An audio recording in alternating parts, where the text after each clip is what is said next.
The Mafia boss noticed his waitress hadn't shown up for 3 days. Annoyed, he went to check on her himself.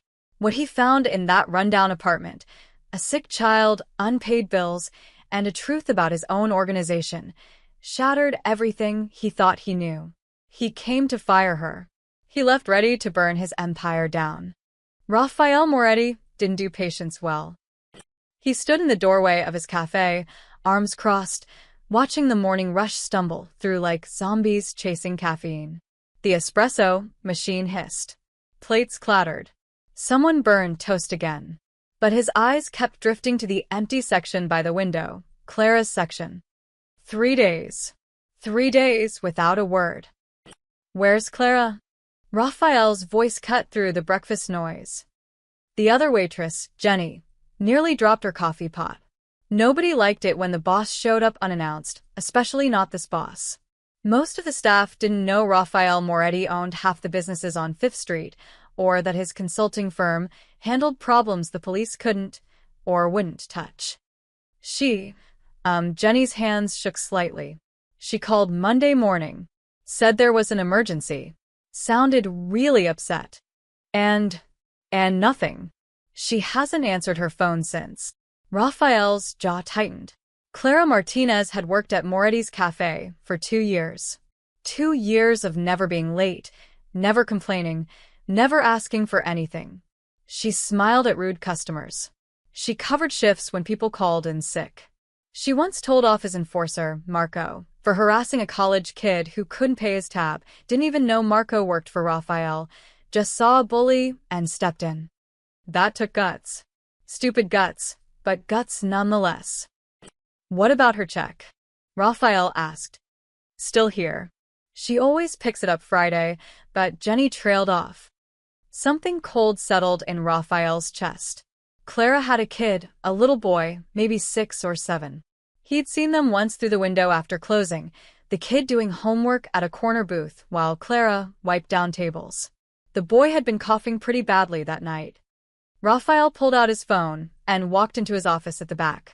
He dialed a number he used for problems that needed solving quietly. Vincent. I need an address. Whose? His driver's gravelly voice came through. Clara Martinez. Works at the cafe. Get it from payroll and meet me out front in 10 minutes. Boss, we got that meeting with. Cancel it. He hung up before Vincent could argue. Rafael stared at the office wall, at the framed photo of his mother. She'd been a waitress too, worked herself to death trying to pay off his father's gambling debts. He was 12 when she collapsed during a double shift. The restaurant owner wouldn't even call an ambulance, said she was probably just tired. She died tired. Rafael shook off the memory. This wasn't about his mother. This was about an employee. A missing employee. That's all. He told himself that twice more before he almost believed it. Vincent pulled up in the black Mercedes exactly 9 minutes later. Rafael slid into the passenger seat. Got the address, Vincent said, handing over a slip of paper. Riverside Apartments. That's the rough side of. I know where it is. Drive. They moved through morning traffic in silence. Vincent knew better than to push when Rafael got like this. Quiet, tense, that look in his eyes like he was remembering things he'd rather forget. Riverside Apartments looked worse in daylight. Cracked concrete, rusted railings, a broken fountain that probably hadn't worked since the 90s. This was where people ended up when everywhere else said no. Rafael had grown up in a place like this, before he learned that power was the only thing that kept you from drowning. Wait here, Rafael said, stepping out. Boss. Wait. Here. He climbed the stairs to the 3rd floor, checking apartment numbers until he found 3C. The door was thin, the kind that wouldn't stop a determined kick. He knocked. Once. Twice. 3 times. Nothing. He knocked again, harder. Clara? It's Rafael Moretti. From the cafe. Still nothing, but he heard something, a small sound, like someone trying not to cry. Rafael's instincts kicked in. Something was wrong. Very wrong. He tried the handle. Locked. He pulled out a small tool from his jacket. old habits from his younger, hungrier days, and worked the lock. It gave in 30 seconds. The apartment was dark, curtains drawn. It smelled like medicine and desperation. Unpaid bills covered the coffee table, stacked like accusations. An old space heater hummed in the corner, fighting a losing battle against the cold. And there, on the floor beside a worn couch, was Clara. She looked up at him with hollow eyes, too exhausted to even be surprised. Her dark hair was tangled, her cafe uniform still on from 3 days ago. She was holding a wet cloth, and beside her, wrapped in blankets, was her son. The boy was small, thin, his skin pale except for 2 fever-bright spots on his cheeks. His breathing was shallow, rattling. Clara pressed the cloth to his forehead with shaking hands. "Please," she whispered, her voice broken. "Please don't hurt us. I'll come back to work. I just need 1 more day. He's sick. I can't leave him. I can't." Raphael held up a hand, cutting her off. He stepped closer, crouched down. The boy's fever was dangerously high. He could feel the heat radiating off him. "How long has he been like this?" "4 days." Tears spilled down Clara's cheeks. "I took him to the clinic, but they want $300 up front. I don't have it. I've been trying to bring the fever down myself, but it's not working. It's not working and I don't know what to do." Her voice cracked completely. Raphael pulled out his phone. Clara flinched, like she expected him to call the police, or worse. Instead, he dialed another number. "Dr. Chen. Rafael Moretti. I need you at Riverside Apartments, Building C, Apartment 3C. Now." "No, not me. A kid. High fever, respiratory distress. I don't care what you're doing. You're a doctor. So act like it." He ended the call and looked at Clara. She stared at him like he'd just spoken a foreign language. "I can't afford. You don't have to. I don't understand. Why are you?" "Because you missed work," Raphael said simply. "And I wanted to know why." He stood, removing his jacket and draping it over the boy. Then he walked to the kitchen, filled a glass with water, and brought it back to Clara. "Drink." "When's the last time you ate?" She didn't answer, just stared at the water like it might disappear. Outside, tires screeched. Dr. Chen was fast. He knew better than to keep Raphael waiting. But as Raphael waited for the doctor's knock, his eyes drifted to the bills on the table. One name kept appearing in the creditors section: Moretti Financial Services, his collection agency. And suddenly, Raphael understood everything. Dr. Chen arrived with his medical bag and no questions. That's what Raphael paid him for, discretion and competence in that order. "Move aside," Chen said, kneeling beside the boy. He worked quickly, checking vitals, listening to the child's lungs, taking his temperature. His face remained professionally neutral, but Raphael caught the slight tightening around his eyes. "Pneumonia," Chen said finally. "Early stage but progressing fast. He needs antibiotics immediately, fluids, and rest." Another day or 2 without treatment. He didn't finish the sentence. He didn't need to. Clara made a sound like something inside her was breaking. "I'll write prescriptions," Chen continued, pulling out his pad. "He should be in a hospital, but if you keep him hydrated and monitor him closely, he can recover here. The fever should break within 48 hours once the antibiotics start working." He handed the prescriptions to Raphael, not Clara. "There's a 24-hour pharmacy on Maple Street. They know me. These will be ready in an hour." "Good. "Send me the bill." Chen nodded, packed his bag, and left without another word. The door clicked shut, and silence filled the apartment like a held breath.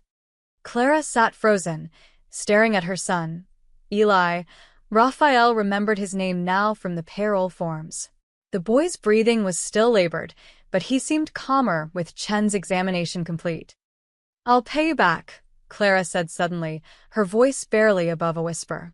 "Every cent. I'll work double shifts. I'll..." "Stop." She looked up at him, confused. Raphael moved to the window, pulling the curtain aside. Evening was settling over the city, painting everything in shades of amber and shadow. From here, you could see the wealthy side of town, the high-rises, the clean streets, the life Clara would never touch. "How long have you been paying Moretti Financial Services?" he asked, his back still to her. The silence stretched too long. 2 years, she finally admitted. "Since my husband died. He owed money. They said I had to pay it." "How much?" "15,000. I've paid almost 8 so far, but the interest," her voice cracked. "It never goes down. Every month I pay, and it never goes down." Raphael's hands curled into fists. He knew exactly how his collection agency worked. He designed it that way: predatory interest rates, threatening calls, relentless pressure. Good for business. Great for cash flow. He just never thought about the faces behind the account numbers. "Your husband," Raphael said carefully. "What was his name?" "David Martinez. He borrowed money for a business. A food truck. It failed, and then he got sick. Cancer. He died owing everything."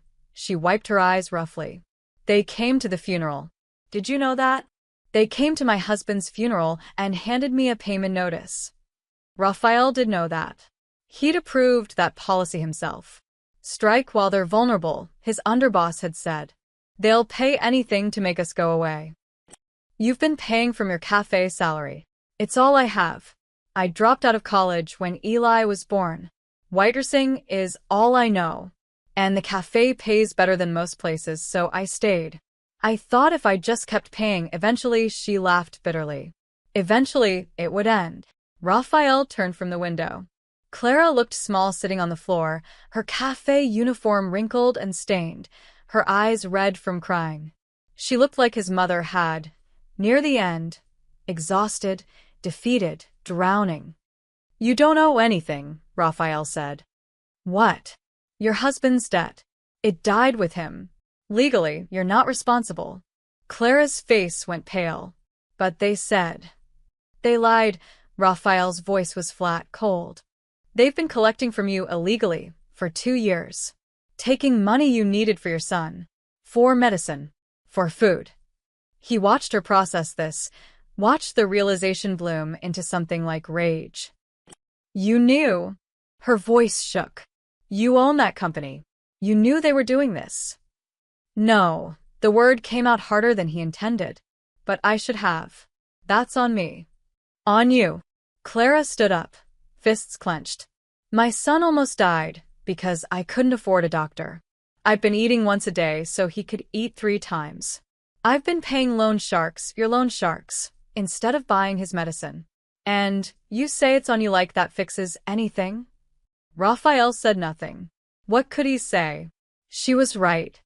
"Get out," Clara said. "Take your guilt and your doctor and get out." "Clara." Out. Her shout woke Eli. The boy stirred, coughing weakly. Clara immediately dropped back to his side, shushing him gently, her anger transforming instantly into tenderness. Raphael watched her for a moment longer.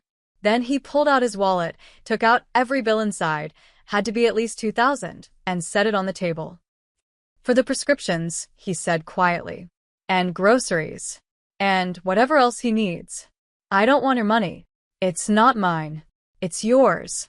Consider it back pay for what was stolen." He walked to the door, paused with his hand on the handle. "I'll fix this," he said. "You can't fix this." "Watch me." Raphael stepped into the hallway, closing the door softly behind him. Vincent was waiting at the bottom of the stairs, and from the look on his face, he'd heard enough. "Boss." "Drive me to the office," Raphael said, his voice like winter. "And call Tony. Tell him I want to see him first thing tomorrow morning." "Tony the collector?" "Yeah." Raphael's smile was dangerous. "We need to have a conversation about his business practices." Raphael didn't sleep that night. He sat in his office above the cafe, staring at a computer screen that made his blood run colder with every click. Files. Hundreds of them. Account after account in the Moretti Financial Services database, each one a name, a story, a life being bled dry. Vincent stood by the door, silent. He'd seen Raphael angry before, violent even. But this was different. This was the quiet kind of fury that preceded earthquakes. "Pull up the Martinez account," Raphael said. Vincent typed. The file appeared. David Martinez. Initial loan, $15,000. Date, March 2021. Status, deceased, August 2022. Collections transferred to Clara Martinez, spouse. Raphael scrolled down. Payment after payment. $300 here. $250 there. Every month for 2 years, like clockwork. The balance never dropped below $14,000. "Explain this to me," Raphael said, his voice dangerously soft. "She's paid almost $8,000. Why does she still owe 15? Vincent leaned closer, squinting at the screen. His face went pale. "Boss, these interest rates, they're not what we agreed on. Standard rate is 15% annually. This shows 42%. 42. Yeah. And look, there are fees added every month. Late fees, processing fees, collection fees. Some months she paid $300 and only $50 went to the principal." Raphael's jaw clenched so hard his teeth hurt. "Who authorized this?" "According to the notes, Tony DeMarco." There it was. The name Raphael had expected, but hoped he wouldn't find. Tony had been with the organization for 8 years. Reliable. Efficient. A little rough around the edges, but good at collecting what was owed. Raphael had promoted him to head of collections 3 years ago, trusting him to run things cleanly. Clearly, that trust had been misplaced. "How many accounts show the same pattern?" Raphael asked. Vincent's fingers flew across the keyboard. A list populated, then kept populating. The number at the bottom climbed. 50 accounts, 100, 200. "Boss, there's over 300 accounts with inflated rates and hidden fees." Raphael stood abruptly, his chair scraping against the floor. He walked to the window overlooking 5th Street. Down below, early morning vendors were setting up. A baker. A newspaper stand. Normal people doing normal work, unaware that above them, a man was realizing he'd built his empire on their bones. "Calculate it," Raphael said. "How much has Tony stolen?" Vincent worked in silence for several minutes. When he finally spoke, his voice was grim. "Conservative estimate? About $2 million over 3 years. Could be more. These records only show what's documented. If he's skimming cash payments." $2 million, Raphael laughed, but there was no humor in it. "He stole $2 million from widows and broke families, and I didn't notice." "You trusted him to run collections." "That's not." "It's exactly my fault." Raphael turned from the window. "I built this system. I told them to squeeze every dollar. I just never asked who they were squeezing." He thought of Clara, working double shifts at minimum wage plus tips, handing over hundreds of dollars every month to pay a debt she never legally owed. He thought of her son, burning with fever, while she rationed medicine she couldn't afford. How many others? How many Claras had he created? "There's more, boss," Vincent said carefully. "More?" "I cross-referenced Tony's accounts with our obituary monitoring system. About 40% of these inflated accounts, the original borrowers, are dead. He's been collecting from surviving family members who don't know the law." Raphael's vision blurred red at the edges. "Get me everything. Every account Tony's touched. Every payment, every fee, every lie. I want documentation." "What are you going to do?" "What I should have done a long time ago." Raphael grabbed his jacket. "Where does Tony live?" "Boss, it's 5 in the morning. I asked where he lives." Vincent sighed. "Westwood. The new luxury condos on Bartlett Street." "Of course. Luxury condos." Tony was living in penthouses built with stolen money, while Clara slept on the floor next to her dying son. "Call him. Tell him to meet me at headquarters. 7 o'clock sharp. Should I bring the guys?" Raphael paused at the door. In the old days, he'd have said yes. Bring muscle. Make it a show. But this wasn't the old days anymore, or maybe it was, and that was the problem. "No," Raphael said finally. "This is between me and Tony. But Vincent. Yeah, boss. Have Dr. Chin deliver those prescriptions to Clara's apartment. Don't knock, just leave them at the door. And have someone drop off groceries. Real groceries, milk, bread, eggs, fruit, whatever a kid needs. Charge it to my personal account. Vincent nodded slowly. You're going soft on us, boss. No, Raphael said, stepping into the hallway. I'm just done being the villain in someone else's story. He took the stairs down, each step echoing in the empty building. Outside, the city was waking up. Delivery trucks, early commuters, the endless machinery of ordinary life. Raphael had spent 20 years building his empire in the shadows of that life, taking from it, controlling it. He'd never once stopped to think about the cost. That ended now. By the time he reached his car, the sun was rising over 5th Street, painting everything gold. Raphael watched it for a moment, remembering a line his mother used to say, "Every sunrise is a chance to start over." He hoped she was right, because in 2 hours, he was going to burn his empire to the ground, one lying bastard at a time. The basement of the Crimson Lounge looked nothing like the upscale club above it. Down here, past the locked door and down the concrete stairs, was where Raphael conducted his real business. No music, no lights, just cold walls and colder decisions. Tony DeMarco arrived at 7 sharp, cocky as ever. He wore an expensive suit, Armani if Raphael had to guess, and gold cufflinks that caught the fluorescent light. His hair was slicked back, his shoes polished to mirrors. He looked successful, comfortable, untouchable. That would change. Boss, Tony said, grinning as he walked in. Vincent said it was urgent. What's going on? The Calabrese situation finally heating up? Raphael sat at the metal table in the center of the room, a manila folder in front of him. He didn't smile back. Sit down, Tony. Something in Raphael's tone made Tony's grin falter.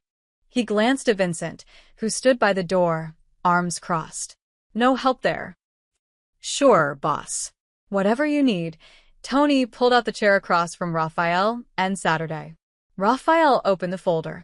Inside were printed spreadsheets, pages and pages of highlighted numbers, names, dates. He slid them across the table. Tell me about Clara Martinez. Tony's eye twitched. Just slightly, but Raphael caught it. Martinez? I don't know, we got a lot of accounts. Refresh my memory. Widow. 1 kid. Husband died owing $15,000. She's been paying you for 2 years. Oh yeah. Her, Tony shrugged. What about her? How much has she paid? I'd have to check. How much? Tony shifted in his seat. Maybe 8 grand. $7,843, Raphael said precisely. And how much does she still owe?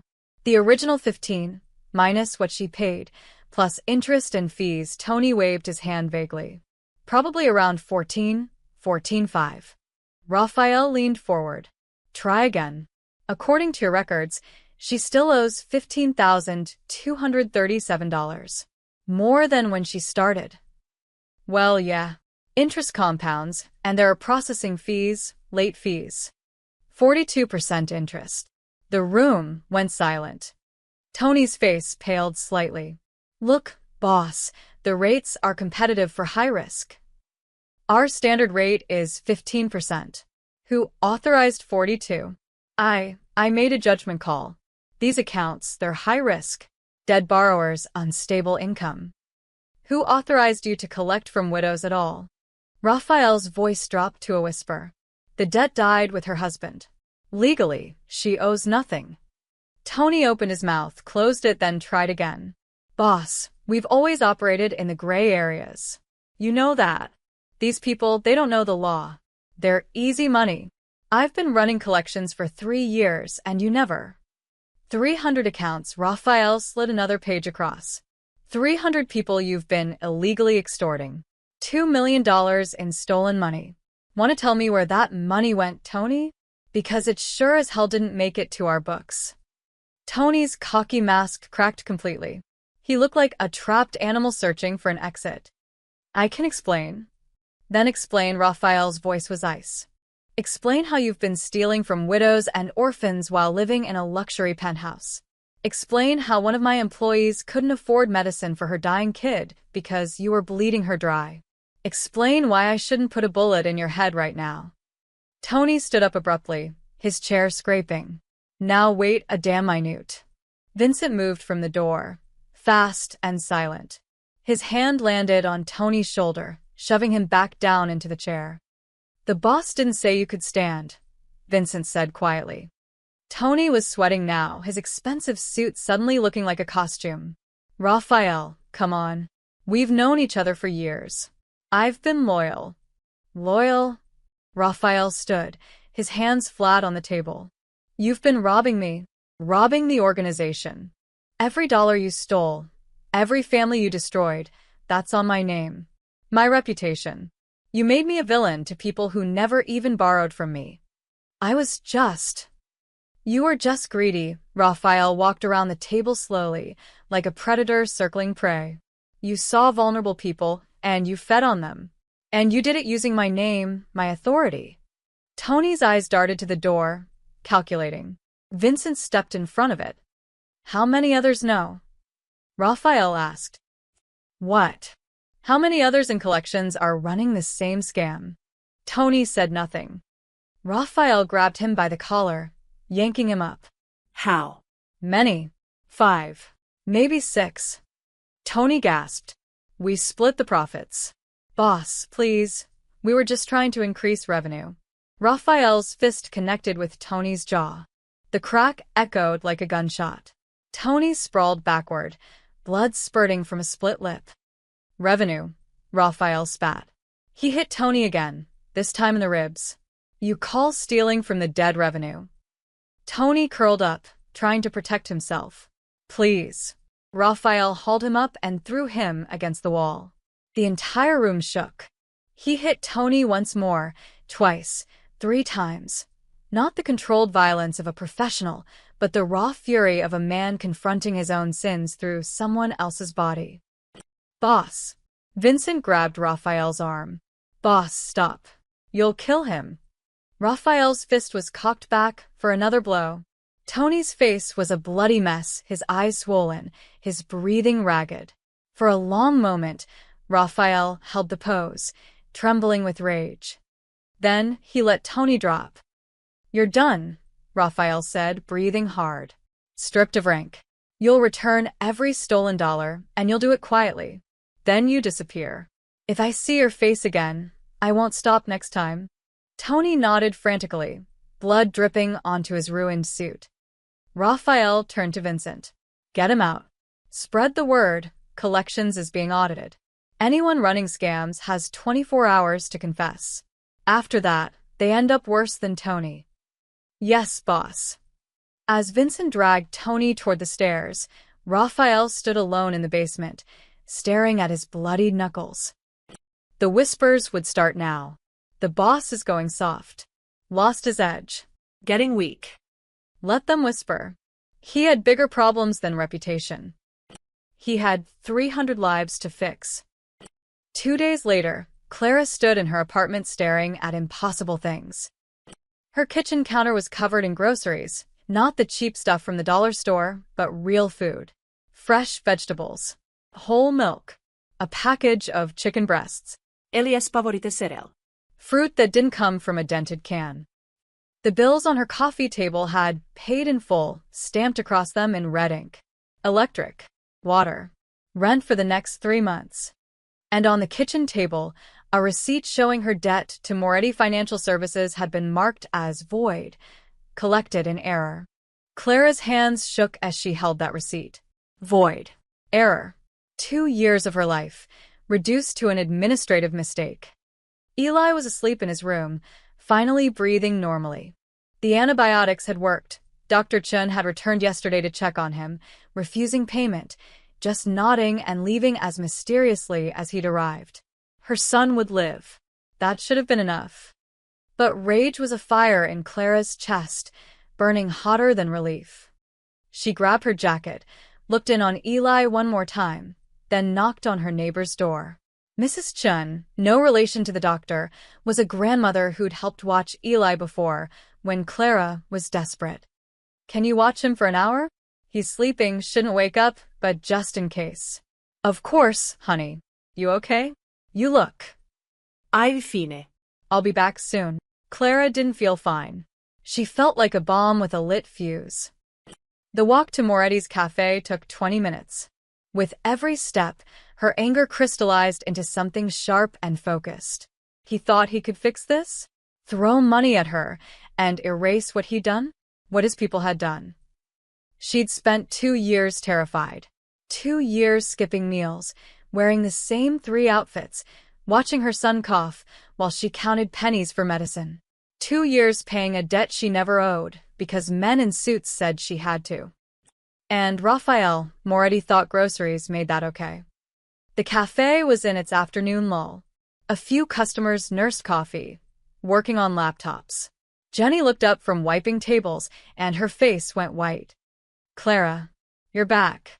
Is Eli? Where is he? Who?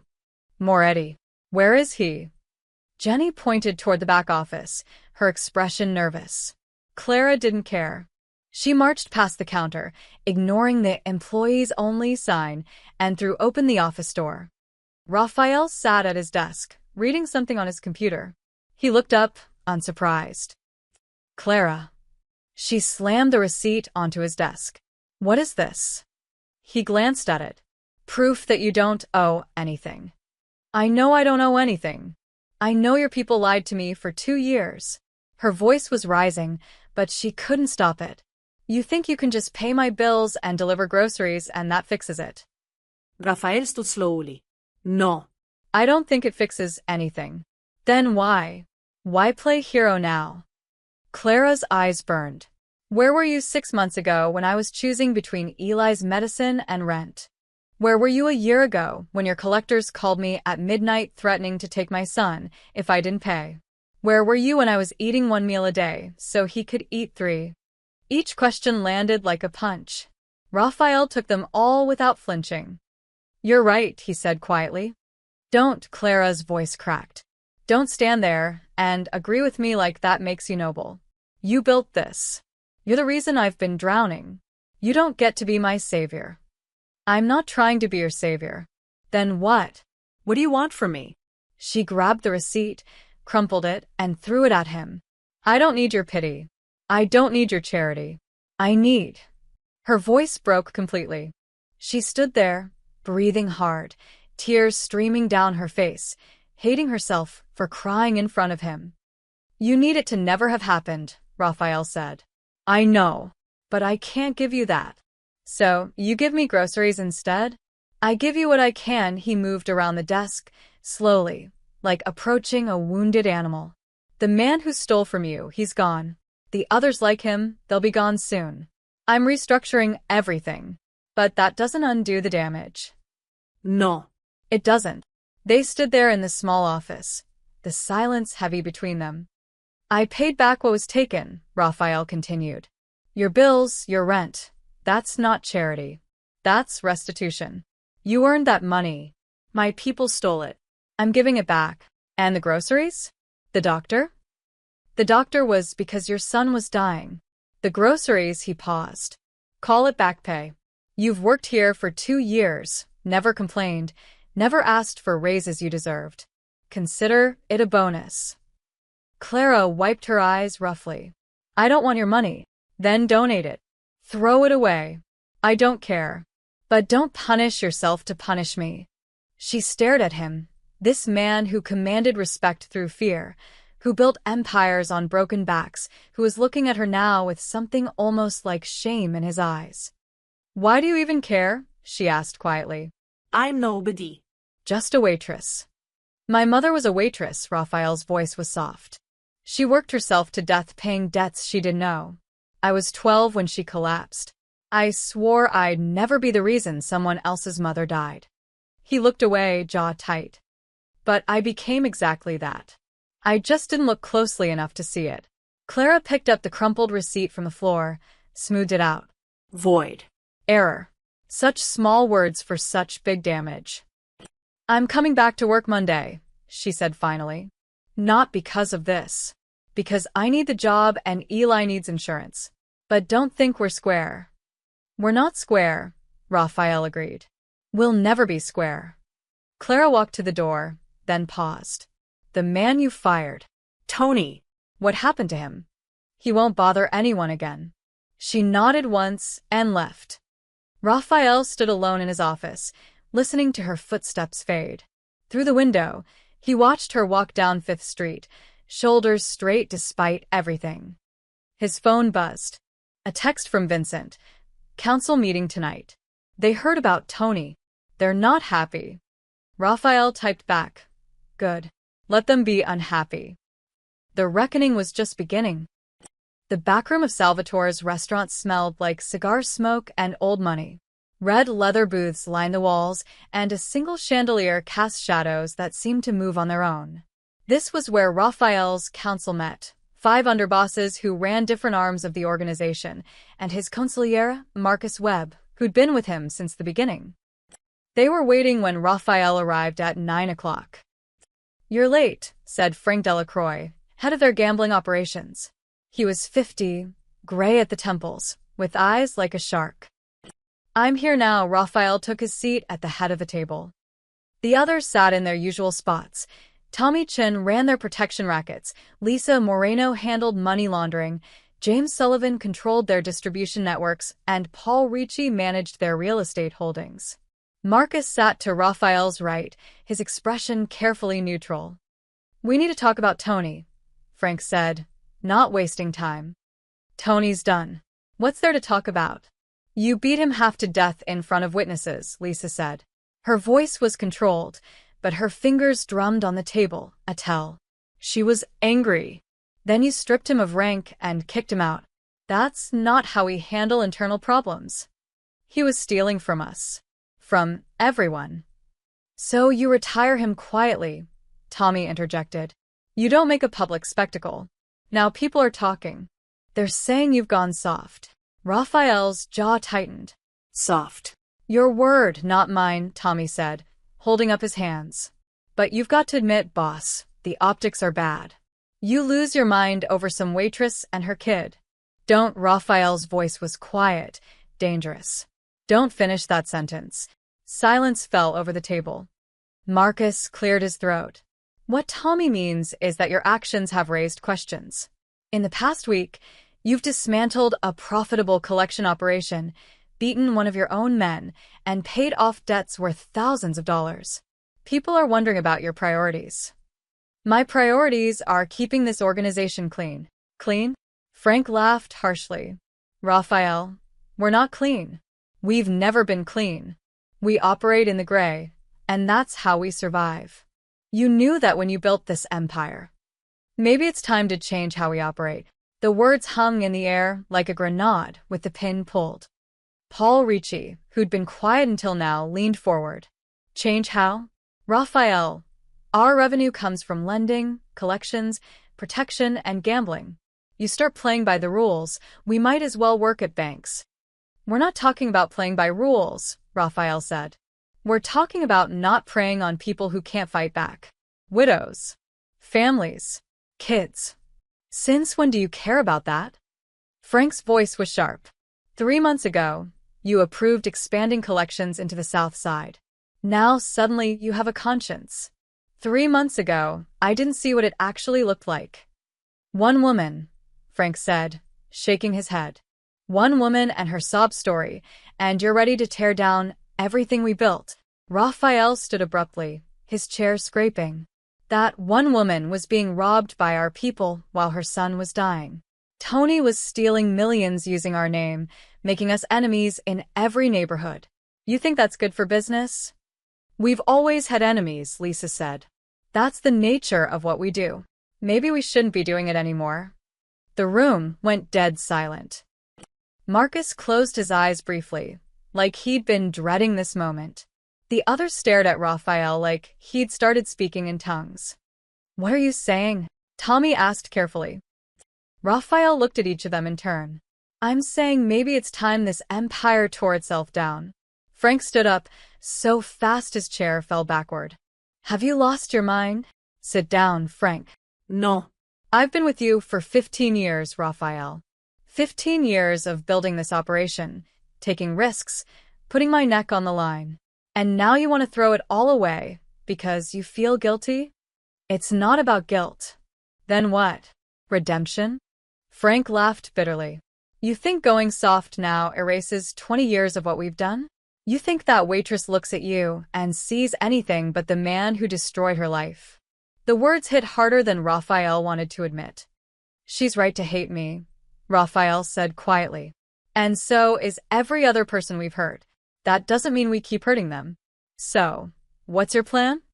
Lisa asked, her voice cold. We just stop, close up shop? What about the people who depend on us? The businesses we protect? We restructure. Keep protection, but make it actual protection, not extortion. Keep lending, but at legal rates, to people who can actually pay back. We clean up. And go broke in 6 months, Paul interrupted. Raphael, the margins on legal operations are nothing. We'd be lucky to break even. Then we break even. Frank slammed his hand on the table. This is insane. Marcus, talk some sense into him. All eyes turned to the consigliera. Marcus studied Raphael for a long moment, his weathered face unreadable. Raphael, he said finally, I've known you since you were 22 years old. I watched you build this organization from nothing. I've supported every decision you've made, even the ones I disagreed with. But one woman isn't worth tearing down your empire for. You save her, fine. You fix collections, good. But this? He gestured around the table. This affects everyone. Families, livelihoods, power structures across the city. You can't just decide to dismantle it because you feel bad. Raphael sat back down slowly. He looked at their faces, angry, concerned, confused. These were his people. He'd built this with them, for them. But he kept seeing Clara's face, her exhausted eyes, her dying son. I'm not asking for permission, Raphael said. I'm telling you how it's going to be. Frank threw his napkin on the table. Then you're going to be doing it alone. He walked out. After a moment, Tommy followed. Then Lisa. Paul hesitated, looked at Raphael, then shook his head and left. Only Marcus remained. You know they're going to move against you, Marcus said quietly. I know. You're choosing a stranger over your family. No, Raphael said, staring at the empty chairs. I'm choosing to stop being the monster, even if it kills me. Marcus stood, put a hand on Raphael's shoulder. Then I hope she was worth it. He left too. Raphael sat alone in the back room, surrounded by cigar smoke and the ghosts of his own decisions. His empire was cracking, and he'd struck the first blow himself. Sunday afternoon sun painted everything gold. Raphael sat in his car across from Bennett Park, watching through tinted windows. He shouldn't be here.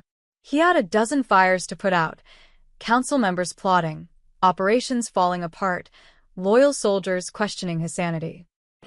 But he was here anyway. Clara sat on a bench near the playground, a book open in her lap. She wasn't reading it, though. She was watching Eli, who was running around the jungle gym with the manic energy of a kid who'd been sick for too long. His laughter carried across the park, bright and pure. The boy looked healthy. Pink cheeks, clear eyes, full of life.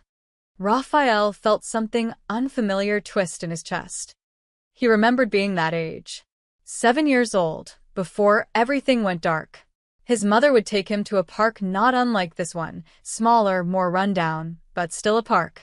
She'd pack sandwiches they couldn't afford and pretend they were on a grand adventure. Even then, she'd been exhausted, working doubles at the diner to pay off his father's debts. He remembered the day she collapsed. He'd been playing on the swings, and suddenly she was on the ground, hand pressed to her chest. Other mothers had screamed for help while Raphael stood frozen, watching his world end in slow motion. She died 3 days later. Heart attack, the doctors said. But Raphael knew the truth. The debt had killed her. The stress, the endless work, the crushing weight of owing money to men who didn't care if she lived or died. He'd sworn that day he'd never be powerless again. So he'd built power. Brick by brick, body by body, dollar by dollar. He'd become exactly what his mother had feared, one of the men who crushed people under financial wheels. "Mommy, watch this." Eli's voice pulled Raphael from his memories. The boy hung upside down from the monkey bars, grinning like he'd conquered Everest. Clara looked up from her book and smiled. Really smiled, the first genuine happiness Raphael had seen on her face. "Very impressive, baby. Be careful." Raphael watched them for another moment, then pulled out his phone. He scrolled through his contacts, stopping on a name he hadn't called in months. Richard Chun, his accountant. Not Dr. Chun, different Chun. Raphael was realizing he knew a lot of Chuns. "Richard, I need you to pull files on all our collection accounts for the past 5 years. All of them? Boss, that's thousands. Every single one where the original borrower is deceased, and we're collecting from family members. I want names, amounts paid, current balances. That'll take days. Then start now." And Richard? "I want a second list. Everyone we've collected from illegally. Widows, children, anyone who didn't actually owe the debt." Silence on the other end. "Boss, if we're admitting to illegal collections, that's the liability." "I don't care about liability. I care about fixing it." Can you do it or not? Yeah. "Yeah, I can do it. But, Raphael, what are you planning?" "The right thing." Finally, he hung up and made another call. This one to Vincent. "I need you to set up accounts. Anonymous accounts can't be traced back to us. We're going to start paying people back." "Paying back who?" "Everyone we stole from. Every widow, every family, every person we bled dry. We're going to make them whole." Vincent was quiet for a long moment. "Boss, do you know how much money that is?" "I don't care. The council will lose their minds. The council already lost their minds. This is happening, Vincent. With or without them."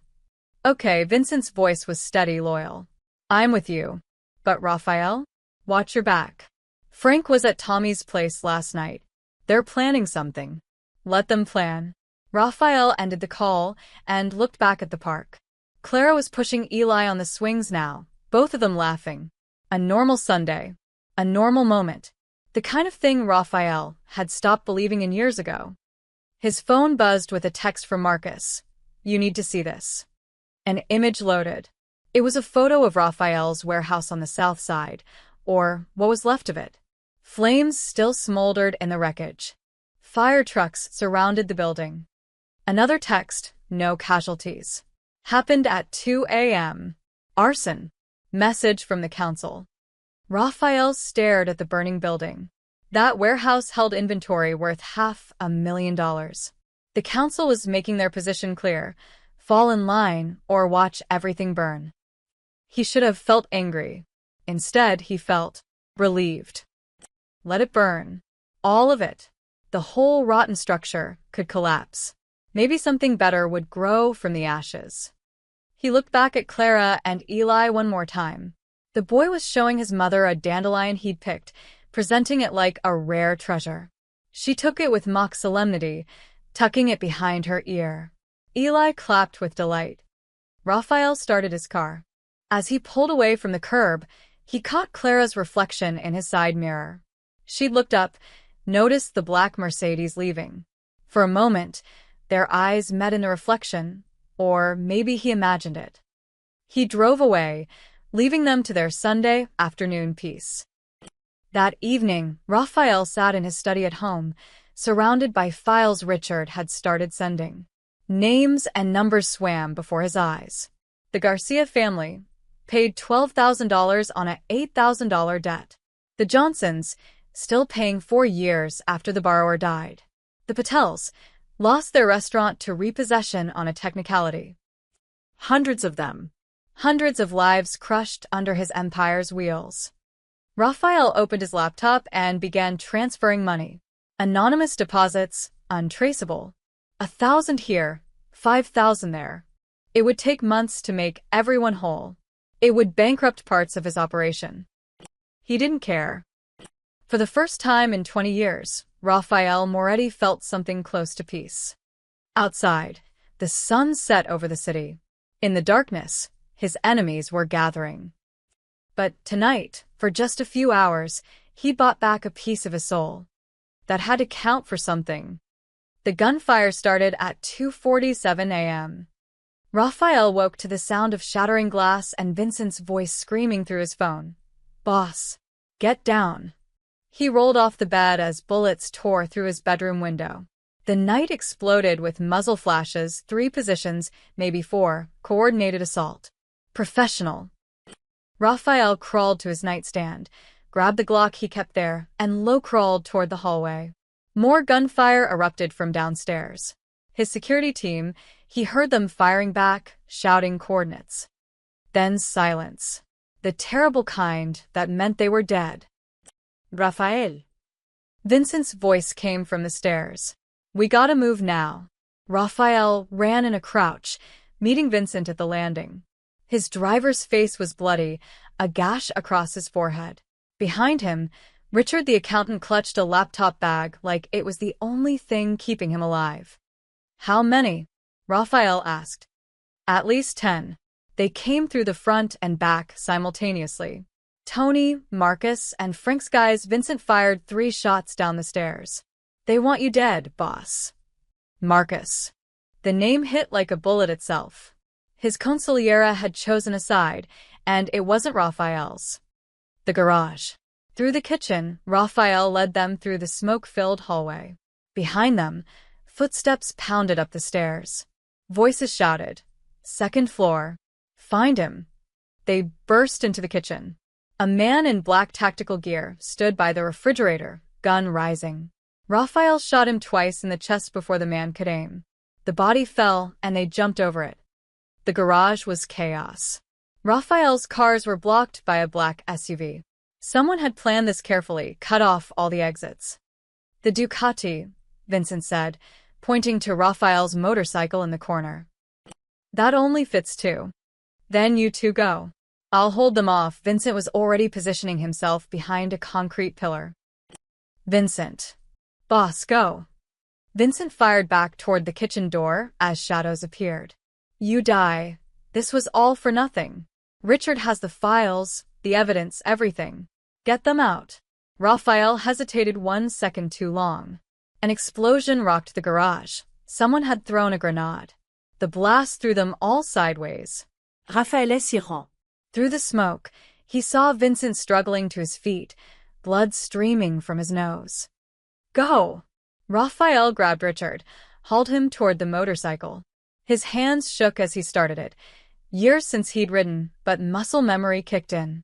The engine roared to life. Behind them, Vincent's gun barked 3 times, then 6 more. Then silence. Rafael didn't look back. He couldn't. The Ducati screamed out through the garage's side exit, bullets sparking off the concrete behind them. Richard clung to Rafael's back, the laptop bag pressed between them. They burst onto the street, tires squealing, and Rafael opened the throttle. The mansion exploded. The shockwave nearly threw them off the bike. Rafael fought for control as flames consumed his home. 20 years of his life, his mother's photos, everything, just gone in a pillar of fire. "They're following," Richard screamed. Rafael checked the mirror. 2 black SUVs, headlights cutting through the pre-dawn darkness. This wasn't just a hit. This was an extinction. He cut through an alley, the Ducati's narrow frame barely fitting. The SUVs couldn't follow. Rafael used every shortcut he knew, every back route, every shadow. His city. His territory. They'd chosen the wrong place to hunt him. 20 minutes later, they stopped at an abandoned factory by the docks. Rafael killed the engine, and they sat in the darkness, breathing hard. "Vincent?" Richard asked quietly. Rafael said nothing. He didn't have to. Richard clutched his laptop bag tighter. He saved these files. All the evidence of what they've been doing. Names, dates, everything. "Good," Rafael's voice was hollow. "At least he died protecting something that mattered." They sat in silence, watching the sky lighten in the east. Raphael's phone was dead, probably destroyed in the explosion. No way to contact anyone. No way to know who else had betrayed him. What now? Richard asked. Raphael looked at the factory, at the broken windows and rusted equipment. He'd owned this place once, used it for storage. Now it might be his tomb. Now we figure out who's left standing. Raphael stood, his body aching from the blast. The council turned on me. Marcus turned on me. How many others? I don't know. But boss, Richard pulled out his laptop, powering it on. Before everything went to hell, I finished the lists you wanted. Every illegal collection. Every stolen dollar. It's all here. The laptop screen glowed in the darkness. Hundreds of names. Thousands of transactions. A complete record of Raphael's sins. Why did you grab that? Raphael asked. Why not just run? Richard looked at him with tired eyes. Because Vincent died protecting it. Because you were trying to fix things. Because he shrugged. Because somebody has to do the right thing, even when it's too late. Raphael's chest tightened. Two men had just sacrificed everything for his redemption arc. Vincent was dead. Richard was here, bleeding and scared, but still here. They'll come after Clara, Raphael said suddenly. What? Frank, Marcus, the others. They know she's why I changed. They'll think she's leverage. Raphael's blood ran cold. They'll go after her and her son. Boss, we barely escape with our lives. We can't. I have to warn her. Raphael looked out at the city, at the distant lights of 5th Street where Clara lived, where Eli slept safely for now. His empire had turned against him. His home was ash. His closest friend was dead. But if they touched Clara, if they hurt that boy, Raphael would burn the whole city down. Starting with everyone who'd betrayed him. Clara woke to sirens. Not unusual in her neighborhood, there were always sirens. But these were close, multiple police cars, their lights painting her bedroom walls red and blue. She got up, went to the window, and looked down. 4 police cruisers blocked the street. Officers were talking to Mrs. Chun, her neighbor, who kept pointing up at Clara's building. One cop looked up, and Clara instinctively stepped back from the window. Her heart hammered. This was about Raphael. It had to be. She checked on Eli, still asleep, thank God, then threw on jeans and a sweater. Someone knocked on her door, hard and official. Mrs. Martinez? Police. We need to talk to you. Clara's hands shook as she opened the door. 2 detectives stood there, badges out. The woman was in her 40s, short hair, tired eyes. The man was younger, built like he spent his life in the gym. Mrs. Martinez, I'm Detective Sarah Reeves. This is Detective John Moss. May we come in? What's this about? It's about Raphael Moretti. We understand you work for him. Clara's stomach dropped. I work at his cafe. I'm just a waitress. When's the last time you saw him? Thursday, I think. At work. Why? What happened? The detectives exchanged glances. Detective Reeves spoke carefully. There was an incident at his residence early this morning. Multiple casualties. Mr. Moretti is missing. We're talking to anyone who might know his whereabouts. Missing. Casualties. The words felt unreal. I don't know where he is. I barely know him. He's my boss, that's all. That all? Detective Moss pulled out a photo. It showed Clara outside the cafe, talking to Raphael. Someone had been watching them. You were seen arguing with him 2 days ago. Yes. About work stuff. A schedule conflict. She was lying and they knew it. But what was she supposed to say?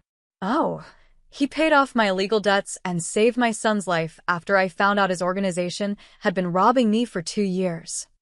Mrs. Martinez, Reeves said gently, if Mr. Moretti contacts you, you need to tell us. For your safety. There are dangerous people looking for him, and if they think you're connected. I'm not connected to anything, Clara's voice rose. I serve coffee. I take orders. That's it.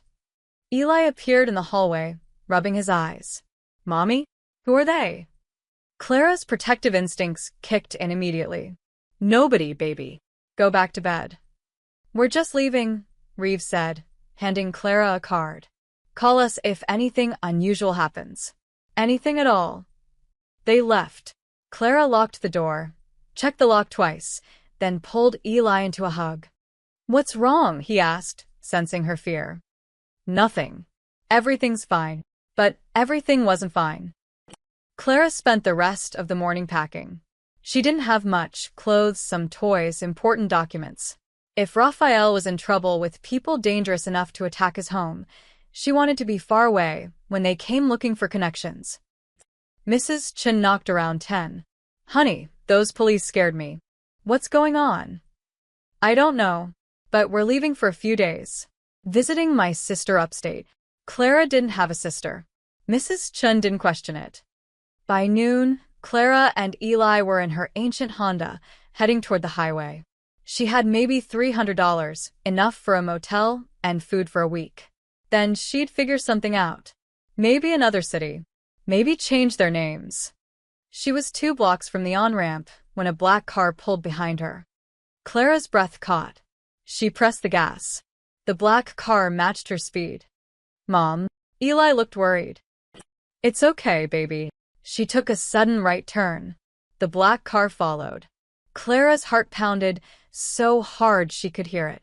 She took another turn, then another, trying to lose them in the maze of streets. The black car stayed with her. Clara pulled into an alley. Mistake. She realized it too late. Dead end. She slammed on brakes, threw the car in reverse, but the black car blocked the exit.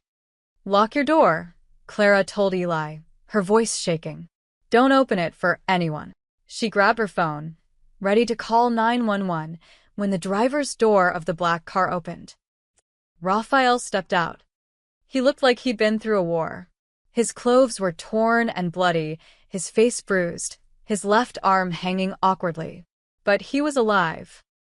Clara's emotions crashed together: relief, anger, fear, confusion. She got out of her car.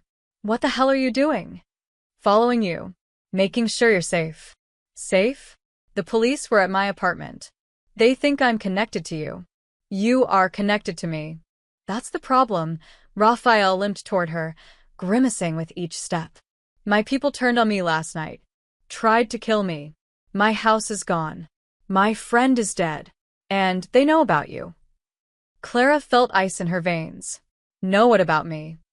That you're why I changed. They think you're leverage. They'll come after you to get to me. Then stay away from me. Clara's voice cracked. I don't want your protection. I don't want any of this. Too late. You're already in it. Because of you. Everything bad in my life has been because of you. Raphael flinched, like she'd hit him. I know. Eli's voice came from the car.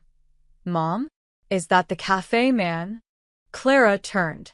Eli had unlocked his door, was climbing out despite her orders. Kids never listened when it mattered. Eli, get back in the engine roared. Clara spun around. Another car, a silver sedan, screeched into the alley entrance, blocking them incompletely. 3 men got out. Clara didn't recognize them, but Raphael did. His face went pale. Get behind me, Raphael said quietly, pulling a gun from his jacket. Clara grabbed Eli, pulled him close. Her son was asking questions she couldn't answer. The 3 men walked toward them slowly, guns already drawn. Raphael Moretti, the lead man said. He was middle-aged, gray hair, expensive suit under a bulletproof vest. You've been a difficult man to find. Marcus, Raphael's voice was cold. Didn't expect you to do the dirty work yourself. For you? I'll make an exception. Marcus's eyes flicked to Clara and Eli. Mrs. Martinez. Wrong place, wrong time. My condolences. Clara understood then. They weren't just here for Raphael. They were here to leave no witnesses. Take the boy and run. Raphael's voice was steady despite the odds. 3 guns pointed at them. Marcus's cold smile, the alley walls closing in like a trap. I'm not leaving you, Clara said, though every instinct screamed to grab Eli and run. Yes, you are. Raphael didn't take his eyes off Marcus. On 3. I'll create an opening. You run for the fire escape on your left. Don't look back. Rafael. 1. Marcus raised his gun. Touching. Really? But nobody's running anywhere. 2. Clara's arms tightened around Eli. The boy was shaking, too scared to even cry. 3. Raphael fired twice and Dove left. The alley exploded with gunfire. Clara ran, half dragging Eli toward the fire escape. Bullets sparked off the brick wall inches from her head. She didn't think, just moved, hauling her son up the metal ladder. Below, the gunfight raged. Raphael had taken cover behind a dumpster, returning fire. One of Marcus's men fell, clutching his leg, but Raphael was outnumbered and wounded. Keep climbing, Clara screamed at Eli. They reached the second-floor landing. Clara looked down. Raphael was limping badly now, blood spreading across his side. Marcus and his remaining man were advancing, using cars as cover. Raphael fired again. Click. Empty. Clara watched in horror as he threw the useless gun aside and charged. Not away, toward them. Toward Marcus. He crashed into the first gunman, a brutal tackle that sent them both sprawling. Raphael's fist connected with the man's jaw once, twice. Then he grabbed the fallen gun and rolled. Marcus fired. The bullet caught Raphael in the shoulder. He spun but didn't go down, firing back from his knees. Marcus ducked behind the silver sedan. Rafael. Clara screamed. He looked up, blood streaming from multiple wounds. Their eyes met. In that moment, Clara saw everything: his regret, his determination, his acceptance that this was how it ended. Get him out of here, Raphael mouthed. Then he stood impossibly, stupidly, and charged at Marcus's position. Clara didn't wait. She pulled Eli up the last ladder, onto the roof, and ran. Behind her, more gunshots. She didn't count them. Didn't want to know which one found its target. They crossed 3 rooftops before Clara's legs gave out. She collapsed behind an air conditioning unit, Eli sobbing in her arms. Is he dead? Eli whispered. Is the cafe man dead? Clara didn't answer. She held her son and listened to the distant sirens and tried not to imagine Raphael bleeding out in that alley. 3 hours later, they were in a women's shelter on the east side. Clara had given a fake name, said they were running from an abusive ex. The woman at the desk hadn't asked questions. Eli finally slept, exhausted from fear. Clara sat awake, staring at the walls, replaying everything. Her phone buzzed. Unknown number. She almost didn't answer, but something made her pick up. Clara, Raphael's voice was barely a whisper. You made it out. Oh my God. You're alive. For now, he coughed, a wet sound that made Clara's chest tighten. Marcus is dead. His men are dead. But I'm not doing great. Where are you? The factory. The docks. Where I told you about. His breathing was labored. I need you to do something for me. Raphael, you need a hospital. Hospital means police. Police means questions. Questions get you involved, he coughed again. Listen. Richard. My accountant, he's here. He has a laptop. Everything's on it. All the evidence of what we did, who we hurt. I need you to take it. Why me? Because you're the only person left I trust, his voice was fading. Take it to the police. Tell them everything. The collections, the scams, all of it. Let them tear it all down. I'm not leaving Eli to. Bring him. It's safer than staying hidden. Once the truth is out, they can't touch you. You're a witness, not a target, he paused, breathing hard. Please, Clara. Let something good come from this. Clara closed her eyes. Every rational part of her brain screamed to hang up, to disappear, to protect her son from this nightmare. But she thought about the 2 years of illegal payments, the other families still being bled dry. The system Raphael had built that would just keep grinding people up unless someone stopped it. Where exactly? She asked quietly. He gave her the address. Thank you, he whispered. For everything. For standing up to Marco that night. For showing me what I'd become. The line went dead. Clara sat there, phone pressed to her ear, listening to silence. Mom? Eli's sleepy voice. Where are we going? She looked at her son, this beautiful, innocent child who'd almost died because of debts he never owed, who'd almost been killed in an alley because his mother made coffee for the wrong man. We're going to end this, Clara said. She grabbed their bag, took Eli's hand, and walked out of the shelter. The factory was 40 minutes away by bus. Dawn was breaking when they arrived, an abandoned warehouse by the water, windows broken, graffiti covering the walls. Clara found Richard sitting outside, clutching a laptop, covered in blood that wasn't his. He sent you, Richard said. Not a question. Where is he? Richard pointed inside. He wanted to watch the sunrise. Said it reminded him of his mother. Clara told Eli to wait with Richard, then walked into the factory alone. She found Raphael in a shaft of morning light, slumped against a concrete pillar. 2 bullet wounds in his chest, 1 in his side. Blood everywhere. His eyes were open, watching the sun paint the sky gold through the broken roof. You came, he said, smiling weakly. Clara knelt beside him. You're dying. Yeah, he didn't seem scared. But I saw one good thing first. You and Eli safe. That counts for something. Raphael. Take the laptop. Give it to Detective Reeves. She's clean. She'll use it. His hand found hers, cold and trembling. Promise me you'll start over. New life. New name if you need to. Take Eli somewhere safe. What about you? This is where my story ends, right? He coughed, blood on his lips. I wanted to see one good thing come for me. And I did. You're free. Really free. Tears streamed down Clara's face. I still hate you. Good. You should. His smile was sad, genuine. But maybe tell Eli that the cafe man tried to do one decent thing at the end. His eyes were closing. Raphael, stay awake. Clara, his voice was barely audible now. Thank you for reminding me I was human. The light in his eyes dimmed. His hand went slack in hers. Clara sat there as sirens wailed in the distance, holding the hand of a man who destroyed her life and then died trying to fix it.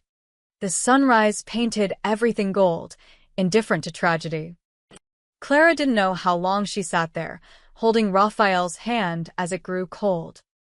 The sunrise he'd wanted to see spread across the factory ruins like spilled paint, amber and gold and crimson, beautiful and terrible at once. She wondered if his mother had seen sunrises like this, working those double shifts, dying tired and broke. She wondered if Raphael had thought about her in those final moments. Mom. Clara turned. Eli stood in the doorway with Richard, his small hand gripping the accountant's sleeve. The boy's eyes were wide, taking in the scene, his mother kneeling beside a body, blood everywhere, morning light making it all look surreal. Is he sleeping? Eli asked softly. Clara's throat tightened. Yes, baby. He's sleeping. Will he wake up? She looked at Raphael's face, peaceful now, finally free of whatever demons had chased him. No. He won't wake up. Eli was quiet for a moment. Then he saved us. In the alley. Yes. He did. So, he was good. Clara didn't know how to answer that. Was Raphael good? He'd built an empire on suffering. He'd approved policies that destroyed families. His organization had stolen from her for 2 years, nearly killed her son through neglect. But he'd also tried to fix it. He'd beaten his own men for lying. He'd paid back what was stolen. He'd died protecting her and Eli from the monster he'd created. He tried to be, Clara said finally. At the end, he tried. Richard stepped forward, still clutching the laptop. We need to leave. Police will be here soon, and we need to decide what we're doing with this. He gestured to the laptop. Clara gently laid Raphael's hand down and stood. Her legs were numb from kneeling. He wanted us to take it to the police. Detective Reeves. You understand what that means? Richard's voice was strained. Everything comes out. The collections, the corruption, all of it. His whole organization gets exposed. Good. but you'll be involved. You'll have to testify. Tell them everything. They'll dig into your life, question you for months. I don't care. Clara's voice was stronger than she felt. How many people are still being robbed by his system? How many families are paying debts they don't owe? Richard nodded slowly. Hundreds, maybe thousands across the years. Then we end it. Today. She took one last look at Raphael. In death, he looked younger somehow, not the feared Mafia boss, just a tired man who'd carried too much weight for too long. I hope you found what you were looking for, she whispered. Then she took Eli's hand and walked toward the sunrise. Detective Reeves arrived at the precinct at 8 a.m. to find Clara Martinez and a blood-covered accountant in the waiting room, a laptop between them. Mrs. Martinez, I need to talk to you. About Raphael Moretti. About everything. They sat in an interrogation room. No, an interview room, Reeves corrected. Clara wasn't a suspect. She was a witness. Richard opened the laptop. Files appeared on the screen. Thousands of them. This is a complete record of Moretti Financial Services' illegal operations, Richard said, his voice hollow from exhaustion.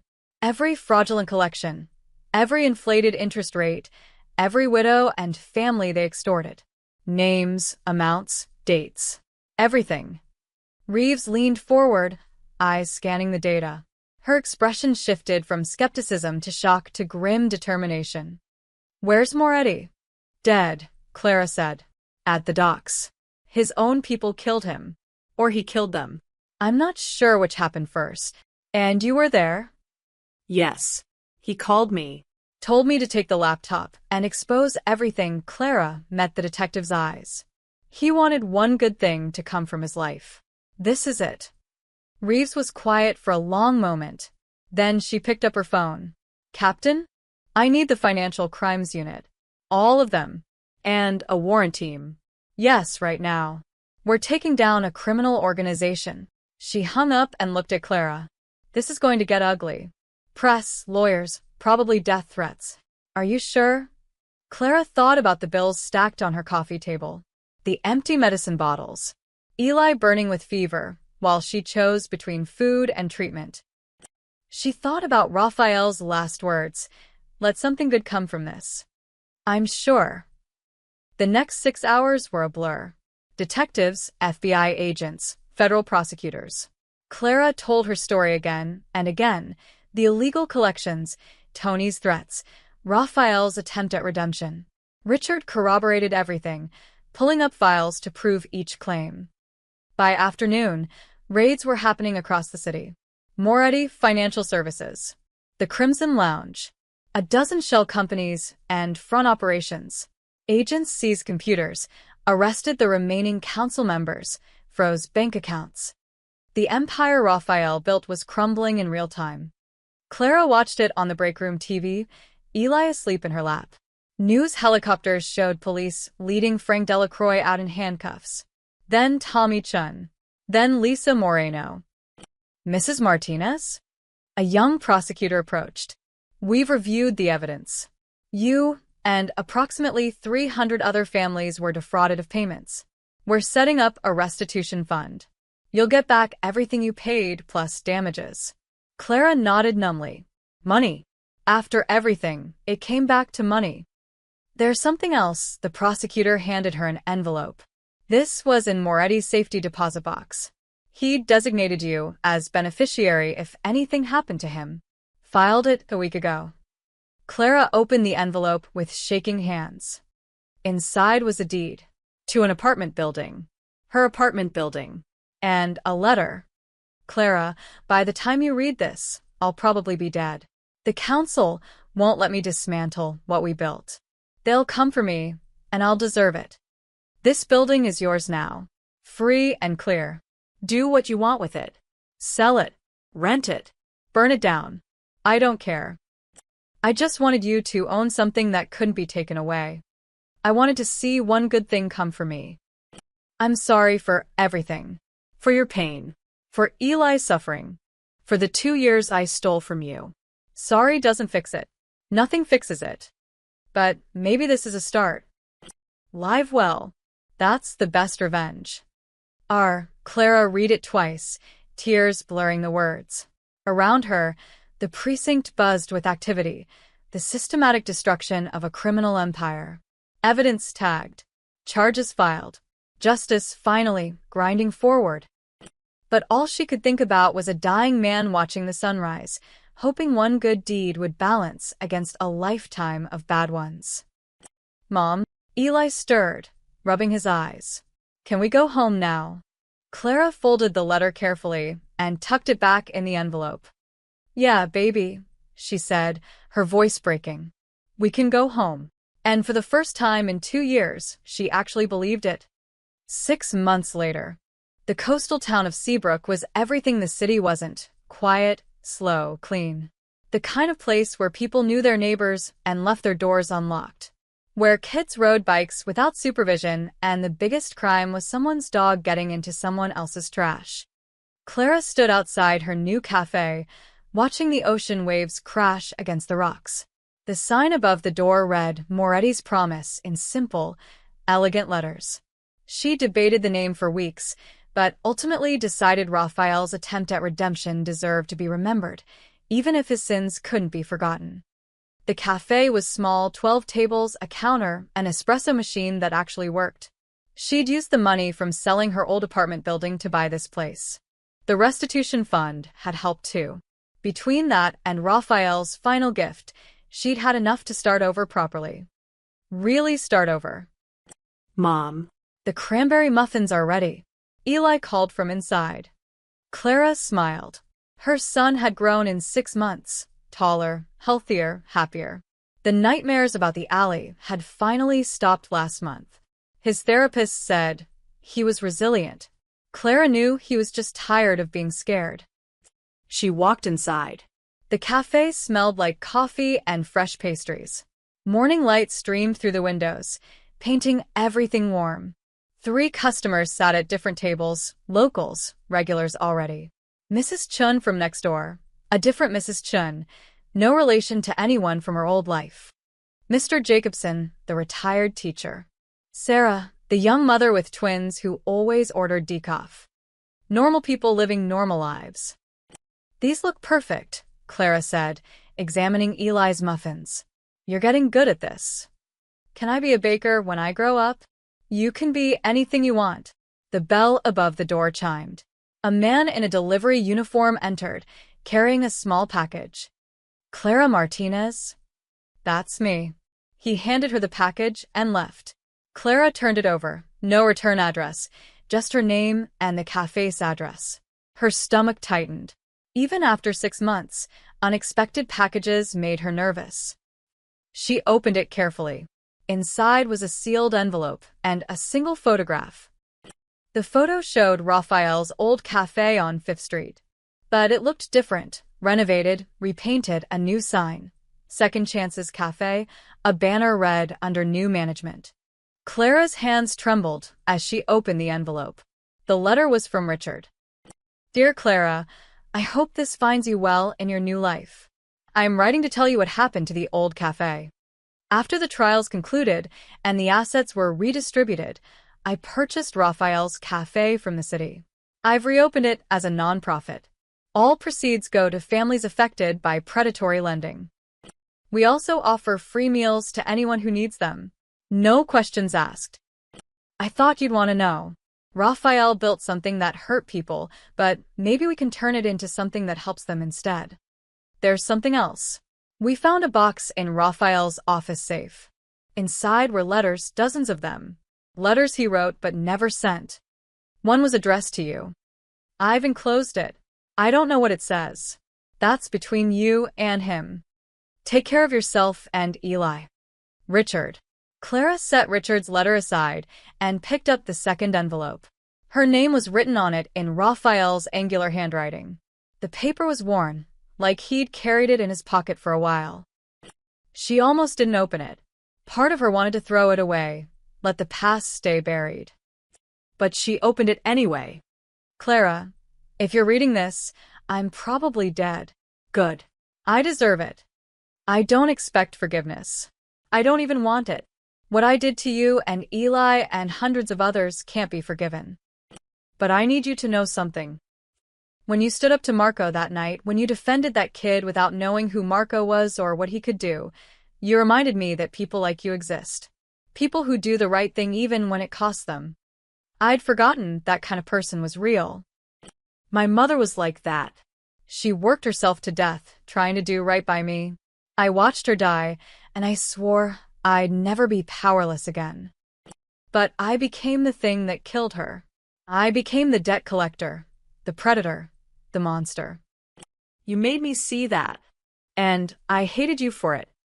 Then I saw Eli, sick and dying while you paid my collectors instead of buying his medicine, and I hated myself more. I can't undo the damage. But maybe I can stop it from continuing. Live well, Clara. Raise that beautiful boy. Build something good. Let your life be the good thing that came from mine. Thank you for your courage. Thank you for showing me what I'd lost. I hope you find peace. Rafael Moretti. Clara folded the letter slowly, tears streaming down her face. She walked to the wall behind the counter, where she'd hung a single picture, the old Moretti's Cafe logo, the one from Raphael's place. She'd kept it as a reminder. Not of him, but of survival. Of starting over. Of second chances. Mom? You okay? Eli appeared beside her. Clara wiped her eyes and smiled. Yeah, baby. I'm okay. Who was the letter from? An old friend. Someone who made mistakes, but tried to fix them at the end. Did he fix them? Clara looked at the photo of the renovated cafe, at Richard's letter about helping families, at her own cafe full of peaceful morning customers. I think he's still trying, she said quietly. The bell chimed again. More customers. The morning rush was starting. Clara tucked the letter into her apron pocket and got to work, taking orders, making coffee, serving food. Simple, honest work. The kind her own mother would have been proud of. Outside, waves crashed against the shore in their endless rhythm. The sun climbed higher, burning away the morning fog. In the distance, a child's laughter carried on the wind. Clara paused at the window, coffee pot in hand, and watched Seabrook wake up to a new day. Somewhere in the city, Richard was opening Second Chances Cafe, serving free meals to people who needed them. Somewhere, families were receiving restitution checks, finally free of debts they never owed. And somewhere, maybe, a man's final act of redemption was still rippling outward, touching lives he'd never meet. Clara smiled softly and returned to the counter where Eli was arranging muffins, humming to himself. Hey, Ellie. Yeah, Mom? I'm proud of you. You know that. He grinned. I know. You tell me every day. Good. Don't forget it. The bell above the door rang softly, a gentle sound, like a promise kept. For the first time in what felt like forever, Clara's life was her own. No debts. No fear. No looking over her shoulder. Just mornings filled with coffee and sunlight, and a son who would grow up knowing his mother fought for their freedom and won. That was enough. That was everything. The end.